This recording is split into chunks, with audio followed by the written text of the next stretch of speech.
জীবনের সাথে ঘটা একটি সত্য ভৌতিক ঘটনা শেয়ার করতে চলেছি। মন দিয়ে শোনো সকলে। গল্পটা বেশ অনেকদিন আগেকার ঘটনা। আমি তখন গ্রামের বাড়িতে থাকতাম, আমার ঠাকুমা দাদুর কাছে। বাবা মা বাইরে থাকতেন কাজের উদ্দেশ্যে। চারিদিক সবুজ গাছপালায় ঘেরা, বেশ মনোরম পরিবেশ। আমার দুজন খুব প্রিয় বন্ধু ছিল, প্রিয়া আর বল্টু। আমরা প্রত্যেকদিন বিকালে একসাথে বেড়াতে বেরোই।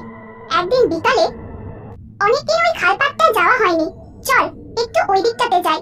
খালপাড়ে বসে থাকবো আর একটু বাদাম ভাজা খাবো। ঠিক আছে চল, শুধু বাদাম ভাজা আর কিছু হবে না?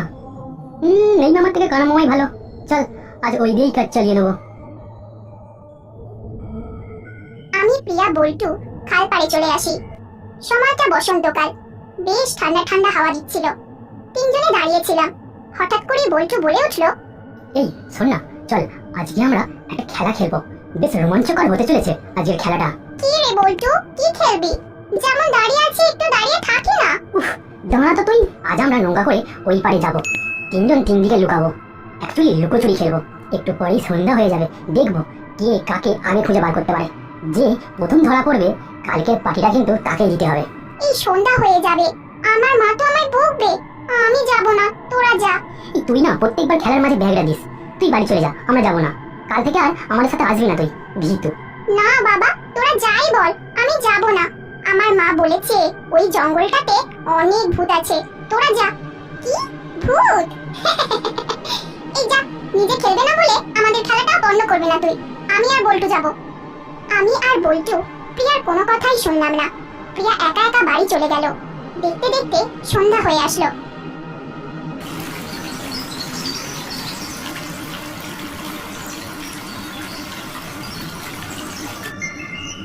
এই রাধা, তুই ভয় পাচ্ছিস না তো? একদম ভয় পাবি না কিন্তু। খেলাটা বেশ রোমাঞ্চকর হতে চলেছে, দেখে নিবি। না না, আমি কেন ভয় খাবো? আমরা দুজনে কত সাহসী। ভিতু তো প্রিয়া।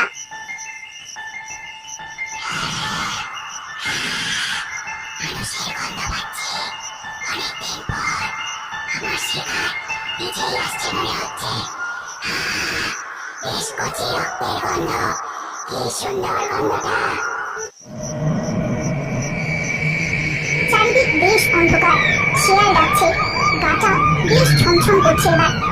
তারই মধ্যে আমার শাখা বল্টু বলল, রাধা, তুই রাস্তার ওই দিকটা লুকো আর আমি রাস্তার এই দিকটা লুকোচ্ছি। দেখি কে কাকে আগে ধরতে পারে। আজ আমি রাধাকে কিছুতেই ধরা দেবো না। বল্টু অন্যদিকে চলে গেল আর আমি অন্যদিকে। নিজের সঙ্গী কেবলমাত্র হাতের টর্চ, তাই নিয়ে এগিয়ে চললাম। ও রাধা! কি হলো?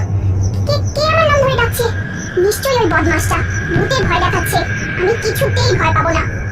আমি ভাবলাম হয়তো বল্টু আমার সাথে ইয়ার্কি করছে, কিন্তু না, জঙ্গলের মধ্যে অনেক দূর চলে এসেছি।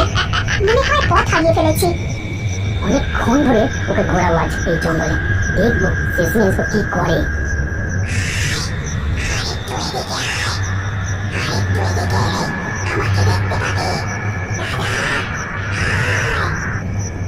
চারিদিকে ভীষণ হাওয়া দিতে শুরু করলো। আকাশের পূর্ণিমার চাঁদটাও যেন অভিশপ্ত হয়ে উঠল।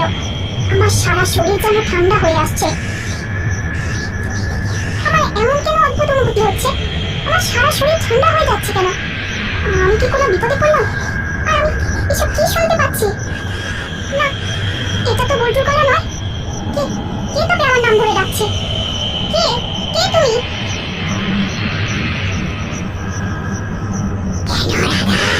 চিনতে পারছিস না? তুই তাকে একদম ভয় পাস না।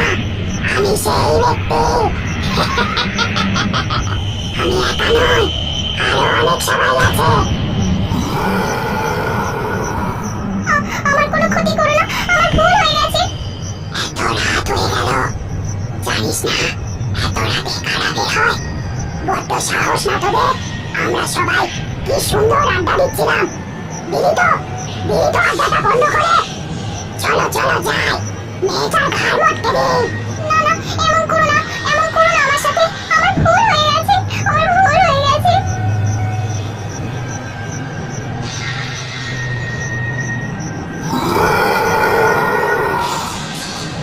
আমি যে তাদের আড্ডার মাঝে ব্যাঘাত ঘটিয়েছি, তারা কি আমায় এত সহজেই ছেড়ে দেবে? তারা আমার দিকে এগিয়ে আসতে থাকে। তোর ঘাড় মটকাবো। তাদের মধ্যে একজনকে আমি দেখতে পেয়েছিলাম, চোখগুলো রক্ত মাখা। বাবা, কি সেই ভয়ঙ্কর চেহারা! আমার কোনো ক্ষতি করো না, বল্টু, বল্টু বাঁচা! আমি জ্ঞান হারালাম। তারপর আমার আর কিছুই মনে নেই। তারপর আমার যখন জ্ঞান ফিরল, আমি দেখলাম আমি ঘরে শুয়ে আছি। চোখ খুলে আমি আমার দাদু ঠাকুমাকে দেখলাম, আর বিছানার একপাশে দাঁড়িয়ে আছে বল্টু। কেন গিয়েছিলি দিদি ভাই ওইদিকে তোরা? তোর যদি কিছু হয়ে যেত তোর বাবা মাকে আমি কি করে মুখ দেখাতাম? চিন্তা করো না, আমি এখন ঠিক আছি। বল্টু, বন্ধুরে, তোকে ধন্যবাদ দিয়ে ছোট করব না। এইভাবেই আমার তুই সারা জীবন খেয়াল রাখিস।